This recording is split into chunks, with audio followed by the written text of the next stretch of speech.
이번 시간은 277페이지 제3장 토지의 이동. 가장 어렵게 생각하는 부분 중에 하나가 바로 제3장의 토지의 이동이에요. 토지의 이동. 자, 중요한 부분만 한번 쭉 정리를 할게요. 자, 우리가 토지 표시가 있었죠. 공부의 등록사항 중에는 토지 표시가 있고 소유자에 관한 사항이 있고 그 다음에 무엇이냐면 기타적인 내용이 있더라 이겁니다. 그 토지 표시는 몇 가지가 있어요? 6가지가 있었죠. 소재, 지번, 지목, 면적, 경계, 좌표. 그 다음에 소유자에 관한 사항이라고 하는 것은 소유자의 성명하고 그 다음에 주소하고 주민등록번호, 성명과 주소와 주민등록번호를 의미하는 거고요. 기타적인 내용이라고 하는 것은 기타적인 내용은 토지의 무엇이다? 등급. 토지의 등급하고 그 다음에 무엇? 개별, 공시, 지가가 바로 무엇이다? 기타적인 내용이다 이겁니다. 그 토지 이동은 이것만 관련된 거죠. 토지의 표시사항을 어떻게 세로에 정하거나 이것을 변경하고 이것을 무엇하는 것? 말소하는 것을 무엇이라고 한다? 토지의 이동이라고 하는 것이기에 이렇게 소유자의 성명이 바뀌었다라든지 주소의 변경이라든지 이러한 것들은 뭐가 아니다? 토지동이 아니다 이겁니다. 토지동이 아니다. 그러니까 이렇게 토지가 이동이 되면은요. 토지가 이동이 되면 조사 또는 무엇을 하도록 되어 있어요? 조사 또는 측량을 하도록 되어 있더라 이겁니다. 그 측량을 하는 것의 대표적인 것은 무엇이냐면은 신규 등록, 그 다음에 등록 전환, 그 다음에 분할,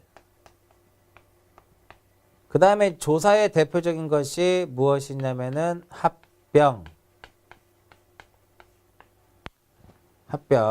그 다음에 지목을 변경하는 지목 변경. 이렇게 이거 외에도 측량은 이거 외에도요. 뭐 축적 변경도 있고 등록상 정정도 있고 도시개발 사업도 있고 여러 개가 있어요. 일단 이와 같은 신규 등록 전환, 분할, 지목 변경, 합병 기본적으로 뭐는 알고 있어야 돼요? 의의는 알고 있어야 돼요. 의의하고 대상은 꼭 알고 있어야 된다 이겁니다. 대상만큼은 꼭 기억하셔야 돼요. 의의와 대상 꼭 기억하시고요. 그 다음에 중요한 것만 한번 정리를 하게 되면 신청의 의무가 있고요. 여기도 있고 여기도 지목 변경도 신청의 의무가 있어요. 근데 분할의 경우에는 언제 신청의 의무가 있냐면은 이럴 때만 1필지 1부가 용도가 다르게 됐을 때 용도의 변경을 가져왔을 때만 60일 이내. 여기서 말하는 신청의 의무는 일반적으로 며칠이에요? 60일 이내에 해야 될 의무가 따르는 거고요. 합병일 경우에도 역시 토지 소유자의 신청에 의하는데 언제 신청의 의무가 있냐면은 공동주택 부지의 경우하고요. 그 다음에 공공사업 등으로 인해서 여기서는 11개의 지목이에요. 11개의 지목에 대해서는 무엇이 있다? 신청의 의무가 있더라 이겁니다. 그 11개의 지목이 바로 뭐냐면 천수, 유학, 철도, 구제, 천수, 유학, 철도, 구제, 공장체. 이렇게 11개의 지목에 대해서는 뭐가 있어요? 신청의 의무가 있다 이거죠. 굉장히 중요한 것 중에 하나예요. 그 다음에 여기서는 이제 경계하고 자, 측량을 할 것이냐 말 것이냐를 봐야 되는 거죠. 여기는 이렇게 다 전부 다 얘는 측량을 하는 것이고 얘네들은 측량하지 않고요. 저기 써 있는 거 똑같고요. 측량을 한다라고 하는 것은 결과적으로 면적을 측정을 할 것이냐 안 할 것 똑같아요. 면적을 측정하겠죠. 얘네들은 면적을 측정할 필요가 없죠. 합병일 때도 면적 측정할 필요 없고 지목 변경할 때도 면적을 측정할 필요 없고 그러면 합병일 때는 면적을 측정할 필요가 없는 이유가 그냥 각 필지의 면적을 무엇하면 돼요? 합산하면 된다 이겁니다. 또한 여기서 이제 측량을 한다라고 하는 것은 결과적으로 이런 거죠. 경계와 좌표를 정하기 위해서는 뭐가 필요해요? 측량이 필요하더라 이겁니다. 또한 결번이라는 것이 존재를 하는데요. 신규 등록은 결번이 발생하지 않고 등록 전에는 결번이 발생하고 분할할 때는 발생하지 않고요. 합병일 때는 발생을 하고 지목 변경할 때는 결번이 발생하지 않겠죠. 자, 지적 공부를 정리를 하게 되면 공부, 정리, 수수료를 납부를 해야 돼요. 얘네들은 전부 다 공부, 정리, 수수료를 납부를 해야 돼요. 근데 뒤에 나오는 바다로 된 토지의 등록 말소는요. 바다로 된 토지의 등록을 말소를 하는 것은 공부정리 수수료를 납부하지 않고요. 우리나라는 지적하고 등기가 이원화되어 있기 때문에 대장과 등기부를 일치시키기 위해서 등기 촉탁이라는 것을 하는데 신규 등록을 뺀 나머지는 전부 다 촉탁을 해요. 그럼 왜 신규 등록은 촉탁을 안 하느냐? 신규 등록 당시에는 등기부가 존재하지 않습니다. 따라서 촉탁하지 않는다 이겁니다. 이 정도만 기억하셔도 돼요. 그 대신에 여기다 뭐를 더 추가를 해요? 대상을 꼭 추가하셔야 된다 이겁니다. 자, 278페이지. 토지의 이동이라고 하는 것을 정의를 내렸고요. 토지의 이동에 해당하는 것과 해당하지 않는 것을 정리를 해드렸어요. 그 밑에 기출문제를 보시면 토지 이동 종목이 아닌 것을 물어봤죠.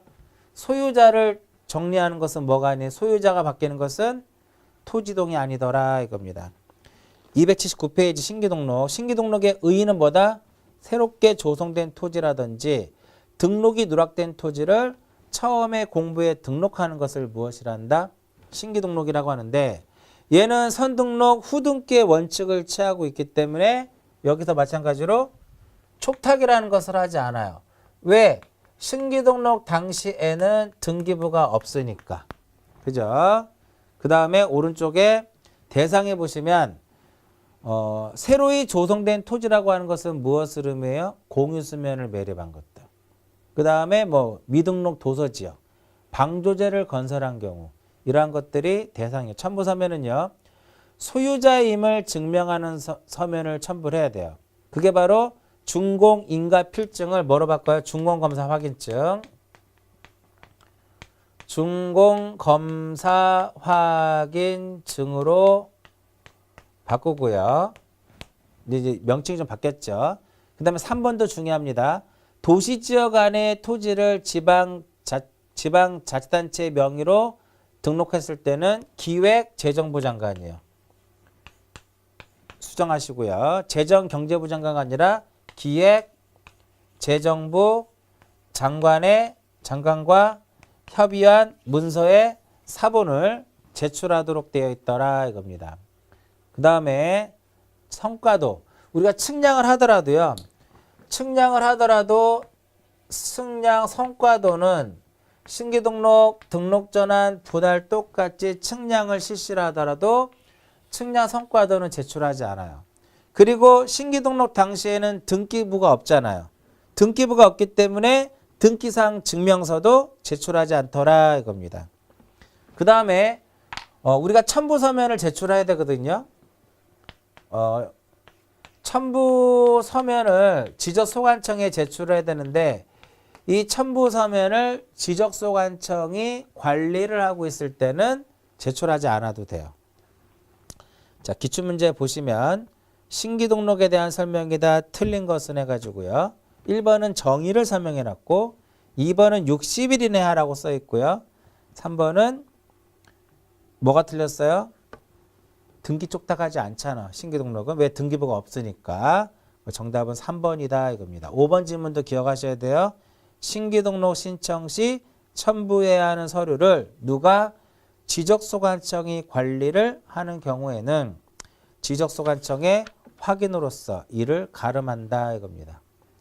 그 다음에 280페이지 등록전환.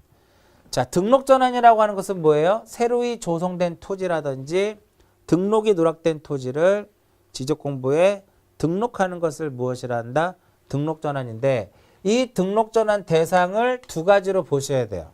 즉 지목변경을 수반하느냐 지목변경을 수반하지 않느냐로 구별을 하셔야 돼요.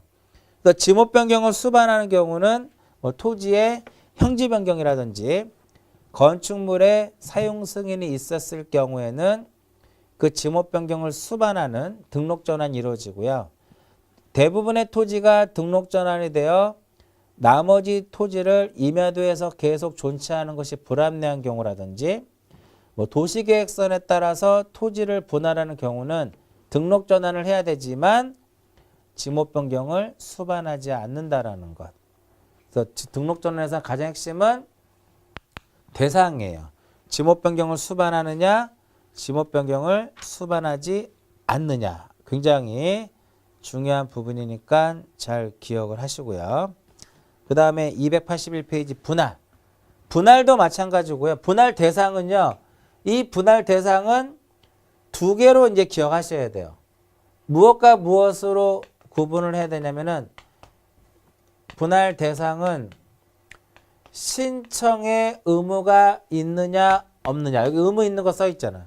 즉 1필지 일부가 형질 변경 등으로 용도가 다르게 됐을 때는 60일 이내 해야 되지만 소유권을 이전하거나 매매 등을 위하여 필요한 경우 또한 불합리한 지상경계를 시정하기 위해서 분할을 하는 경우에는 신청의 의무가 없다 이겁니다. 없다.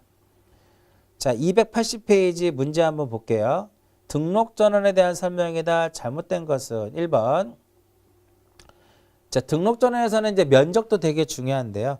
임야대전상의 면적하고 등록전환대 면적의 차이가 허용 범위를 초과하게 되면은 직권으로 정정을 해야 돼요. 토지 소유자가 신청하는 것이 아니라 직권에 의해서. 나머지 다 맞는 지문이고 읽어보시고요. 자, 분할의 이제 문제를 보시면은요.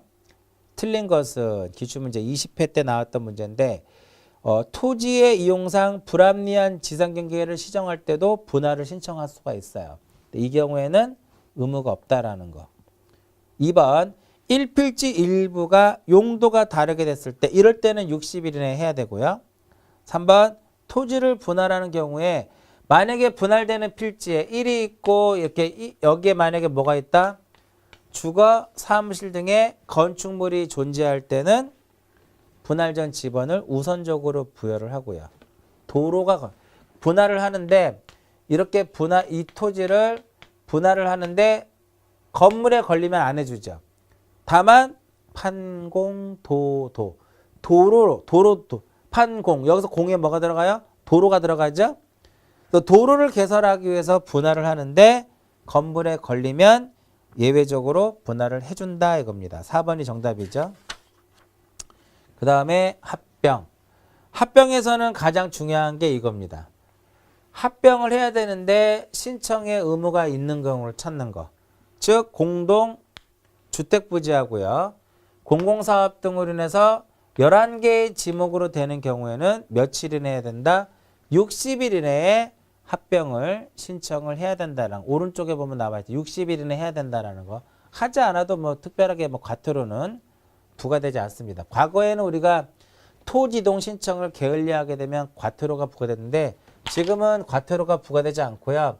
그 대신에 신청을 전부 다 어떻게 하면 신청을 전부 다 거짓으로 했을 경우에는 1년 이하 징역 또는 얼마? 1,000만 원 이하의 벌금형에 처해요. 마찬가지로 합병도 거짓으로 하게 되면 1년에 1,000만 원입니다. 그 다음에 오른쪽에 보시면 합병할 수 있느냐. 합병에서는 두 가지예요. 신청의 의무가 있는 거하고 합병할 수 있느냐, 합병할 수 없느냐를 구분하는 거. 그래서 합병이 가능한 경우하고 불가능한 경우는 우리 앞에서 제가 말씀드렸듯이 일치한다, 동일하다 이러면 전부 다 합병할 수 있지만 만족을 일치하지 않더라, 뭐 동일하지 않다 그러면 합병할 수 없는 거죠. 합병이 가능한 경우에 보시면 지번부여지역, 지목, 소유자가 동일하면 합칠 수 있고 반대로 동일하지 않으면 합칠 수 없고요.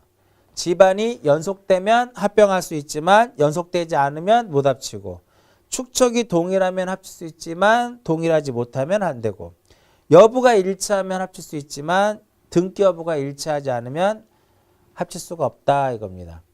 기타 이제 용인문건하고 임차권의 등기가 되어 있을 때는 합칠 수 있는 이유가 1필지 1부에도 성립되기 때문에 그래요. 그러나 이제 저당권이라든지 요역지 같은 경우는요. 1필지 1부에 성립이 되지 않기 때문에 합칠 수 없다 이겁니다. 기타적으로 이제 창설적 공동저당 합칠 수 있고요.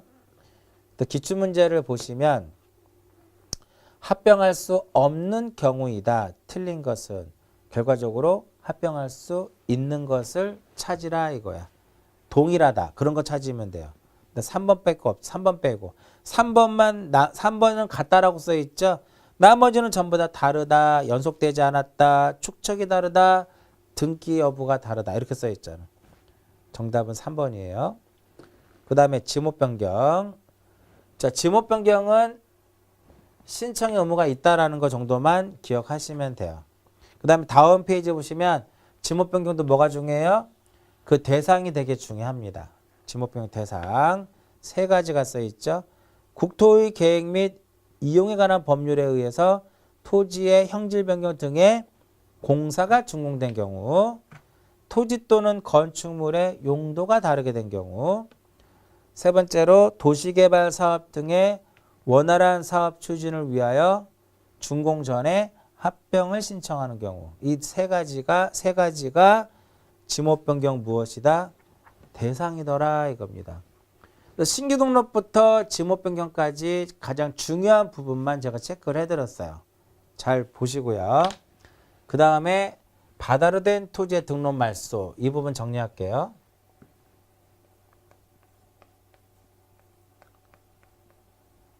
바다로 된 토지는 이 바다로 된 토지는요. 등록을 말소를 해야 된다 이겁니다. 그 이유는 뭐냐면 토지는 등록이 되잖아요. 토지는 등록이 되는데 바다는 등록이 안 돼요. 그래서 토지가 무엇으로 됐다라는 거야? 토지가 바다로 된 거죠. 어떤 지형의 변화 등으로 인해서 바다로 돼가지고 이것을 원상으로 회복이 어때요? 원상으로 회복이 불가능합니다. 또한 다른 지목으로도 될 가능성이 없어요. 그랬을 때는 그 절차가 어떻게 되는 거냐면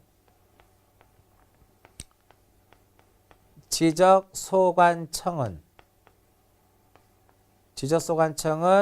누구한테? 토지의 소유자에게 바다로 됐으니까 와서 말소를 하라고요. 말소를 신청하라고 통지를 딱 합니다. 그러면 토지 소유자는 통지를 받았겠죠. 통지를 받은 날로부터 여기서는 며칠이에요? 90일 이내. 90일 이내에 가서 말소를 가서 해야 돼요. 근데 만약에 토지 소유자가 하지 않았다 이겁니다. 신청을 하지 않았을 경우에는 지적소관청이 어떻게 해요? 지적소관청이 직권에 의해서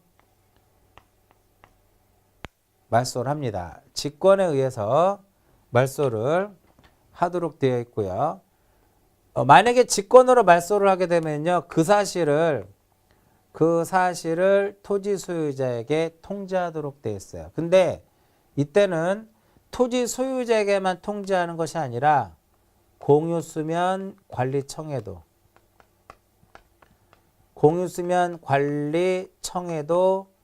신청을 하도록 통지를 하도록 되어 있어요. 근데 바다가 이제 다시 어떻게 돼서 바다가 토지로 돼버렸어요. 다시 바다가 토지가 됐다 이겁니다. 그러면은 지적소관청은 회복 등록을 할 수 있어요. 회복 등록을 할 수 있고요. 역시 그 사실을 통지합니다. 누구한테? 공유수명관리청하고 토지 소유자에게. 이게 바다로 된 토지의 등록 말소다 이겁니다. 자, 284페이지 의의를 보시면은요. 의의에 이제 뭐라고 써 있냐면은 지적공부에 등록된 토지가 지형의 변화 등으로 바다로 된 경우에 원상으로 회복될 수 없거나 다른 지목으로 될 가능성이 없을 경우에는 말소를 하는 거고요. 신청 및 직권 말소를 보시면 지적소관청은 지적공부에 등록된 토지가 지형의 변화 등으로 인해서 바다로 된 경우에는 원상으로 회복할 수 없거나 다른 지목으로 될 가능성이 없을 경우에는 토지 소유자에게 말소 통지를 하도록 되어 있고요.